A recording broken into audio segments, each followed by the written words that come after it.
सिद्धिराज शांत व्हा. हे बघा, आपण आता आपल्या खोलीत आलोय की नाही, मग आता इथे तुम्हाला त्रास द्यायला कोणी नाही.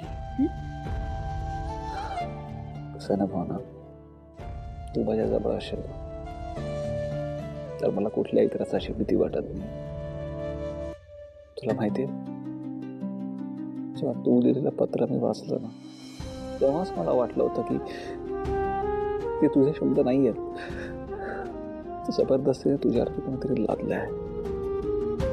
पण ते लिहिलेलं अक्षर तुझं असल्यामुळे का माहित नाही, मला सतत तुझा आवाज ऐकवायचा आणि असं वाटायचं की माझ्या काळजावर कोणतरी ब्लेडने चिटा मारताय.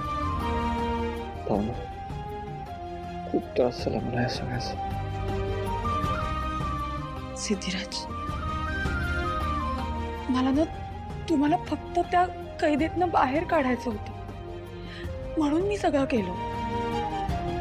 पण खरंच खरंच मला माफ करा. मला आता असं वाटतं ना, मी ते करायलाच नको होतं. खरंच चुकलं माझं, पण मला ना कळत नाही मी कशी माफी मागू तुमची. ऐक ना, ऐक ना भावना, खरंच तुला तुला माझी माफी मागायची काही गरज नाहीये. हो, त्यापेक्षा तू एक काम कर, माझ्यासाठी एक छान पत्र लिह, जेणेकरून मी आधीचं ते पत्र विसरेन आणि हे नवीन पत्र माझ्या लक्षात राहील. पत्र?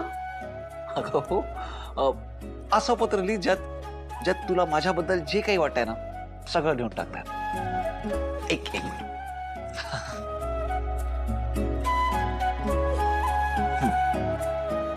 तुला मी का आवडतो ते आहे पत्र.